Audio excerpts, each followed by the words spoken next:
We're talking to Pete Kavanagh. And listen, I'm not going to tell anybody where Pete Kavanagh's from because Pete Kavanagh's right in front of me and he's going to tell you exactly where he's from right now. So, Pete, walk away. Tell us where you're from. All right, I'm from from Kildare. I'm from a town called Naas in County Kildare, and that was my place of birth and where I grew up. And I moved away then to Galway. I lived in Galway for 5 years, so there's a part of my genetics is Galwegian. And then I moved from Galway to Edinburgh, um, in Scotland, and then moved out to West Lothian. I lived out in Livingston there for a few years too. And now I'm back in my hometown. I'm back in Kildare, yeah. Lovely, lovely. So you like to travel? Well, I didn't go. I like to move. I like to move. I like trains. I like buses. I like driving. But I don't know about the traveling. I don't know. I might have reached the bus stop I'd be staying at for a while. Yeah, yeah. And would you travel mainly to do with music, or was it just that's your family kind of moved around? Listen, before you answer that question, me and Pete kind of have a thing going where it is we weren't going to do this interview without a drink, and Pete, being as Irish as he was, said, "I'm not doing the interview without a drink," and me, being as Irish as I am, said, "That sounds like a great fucking idea." So, so me and Pete are gonna have a drink while doing this interview. So this is going to be as pure as you can get. So, listen, Pete, tell us the traveling. Was it to do with work? Was it to do with the family moving? Was it to do with music? Right. Well, Galway. How it started then. I just met. Cheers, man. I just met my wife to be. I just met Pamela, and not long after we moved down. My brother was down with some of his friends living in Galway at the time, and we went down for kind of a weekend, and we stayed really. We started kind of looking at. Yeah, I would have followed music in each city. Like I would have always had. Like I've always kind of done music. That kind of way. I've been blessed. I've been lucky that way. I got one short kind of time where my son I was in Scotland. I was living in Livingston at the time. I had a house out there, and I thought, right, it's time to kind of go and try you know banking, and I worked in an insurance company, and I worked in a mailing post office place. I took on real jobs. Like I've always got. Well, I've worked in Tesco's. I worked in record shop. But they weren't like, you know, there were jobs of love. So it was like I was like in the record shop. Like it was like a family, and you were just discovering so mad. You had a whole record full of CDs at your disposal. You were just discovering music that I would never have gotten the opportunity to listen to, or got to talk to heads coming in the door that would introduce you to some great sounds. Yeah, Mm. great music.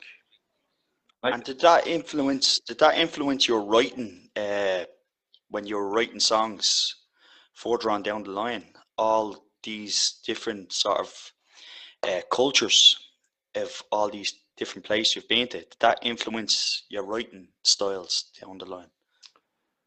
I don't like I wrote songs in Scotland. I wrote songs in Galway. Of course I did, but I like not about Scotland or not about Galway. I think that in the state of mind I was in, I could have wrote those songs anywhere.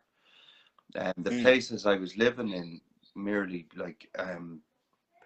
they didn't really affect how where I was coming from with a song. I don't have I love songs that are about places too. Like I love Dublin in the rare old times or Raglan Road. I love place songs, but I tend to write. I don't tend to write about a place. I'm not. I couldn't just pick and go. oh, there's Dublin now, I could write about that, or there's the Cork, I can write about that. You know, Yeah, yeah, I yeah. can't do it that way. So yeah. So it's always been in your heart, no matter what. Your music has been Yeah, it's all straight from the yeah. heart. Like I like my dad played a button accordion, and he sang, and we didn't like I wouldn't have been aware of like music um outside of that. Like you'd hear little bits of it or stuff like that. You'd look at school bags going to school, and you'd see the Smiths or the Cure, or you'd see AC/DC written on a bag, and you'd go, right, well, they look cool, and they seem to be into that. So I'd love to hear that. But you know um then a lot of the songs I learned then from my dad, like old Jim Reeves numbers, Hank Williams numbers that he'd sing. He'd sit there and sing like, be sure it's true that you say I love you.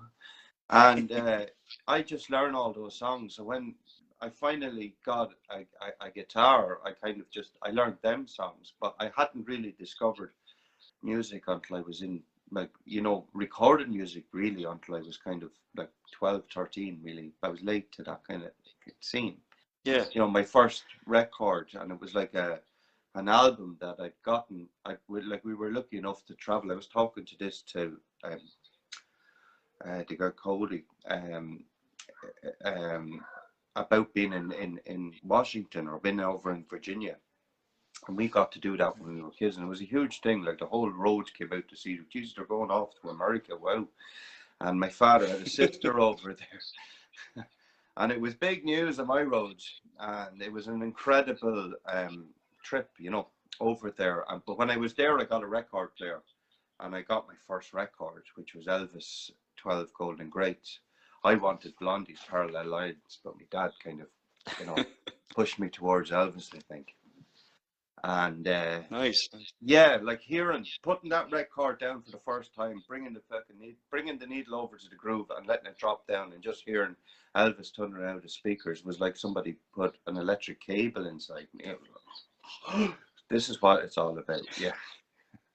It's amazing though, like when you like obviously Elvis being in the era before me and before you, but like it just goes to show what music can do to people further on down the line. And is that something that you hold deep to your heart when you got into music? It was like, Jesus, like I could be dead and buried, and people will still be listening to this music in years to come.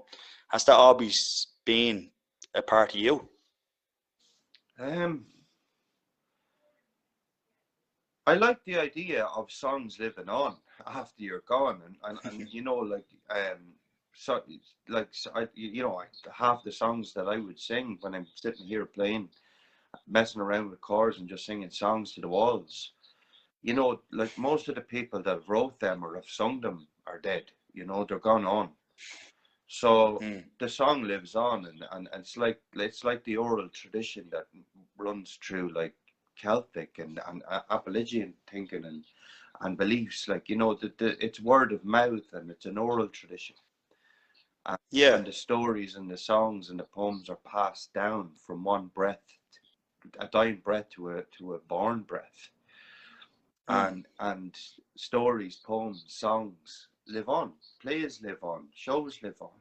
Like the Yeah. art is like it lives on, whether it passes through certain people on the planet, and it becomes them that created it. But it's an energy that moves through. A song is an energy, a poem is an energy, a painting is an energy.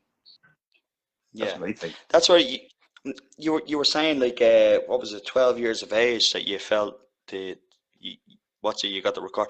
When did you like get your first sort of like instrument and realize like music was what you want to do? Now, I know probably it's later on after you've done the jobs of obviously working in the bank, and you've done a lot of jobs, as you said. But when did you actually realize like this is it? Like I want to do music. Like it's part of me. No, like I kind of I'd all like once um you know um once I turned in teen years, you know, around 12 or 13, I had played in I'd gone to a brass band, and I kind of learned, like it was an army brass band that we joined up, and I learned the basics on how to read basic, what crotchet was, what a minim was, what 4/4 timing was. This is where your trombone arrangements. I played the trombone, and I knew that I loved the instrument to play, but I wanted to sing.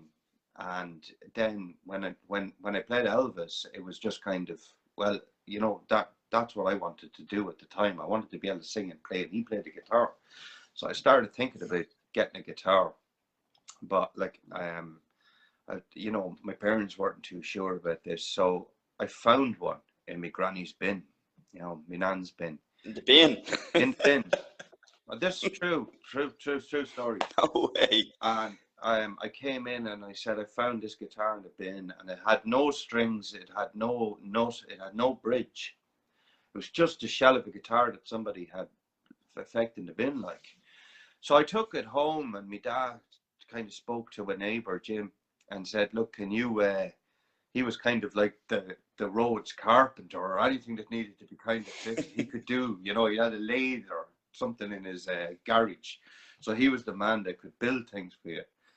And he, you know, in fairness to him, like, there was no YouTube or internet then. Like, he was working off of what he didn't really know anything about guitars, but he could carve wood into the shape. So he carved the bridge for me. But I mean, it was like it was like cheese cutter thick. So you know yourself when you're pressing in strings that are, you know, like half an inch from the fretboard. So I learned on that and cut the fingers off myself and sounded like complete and utter shit until I started knocking something out of it. And my parents realized, you know what, he's determined to learn this, and they bought me you know, a guitar, and then it was suddenly, it felt like butter. You know, I could just kind of, the stuff that I was trying to do and pick up on the other guitar, I was suddenly doing much easier on this one, because the action between the strings was so closer, and I just built up a strength in my fingers. So once I kind of started playing the guitar, then I started kind of trying to find my, you know, how to, like, you know, how to sing and how to sing along with what I was playing, and you know yourself, that's a whole process in itself. Yeah. You have to repeat, and then I kind of, like, from then on in, I've kind of done music. The banking and that was a short period where I kind of, like, where I worked in corporate world, was just maybe, you know, a year and a half to 3 years, like, kind of just, I've never had to kind of, like, I've worked in jobs outside of music, but not extensively. I've kind of been charmed. I've been blessed in a way to always be able to fall back. I've taught music. I've played in every type of band. I've done solo gigs. You know, I've just kind of been able to cut some sort of a living from it at different time when I need to. Yeah.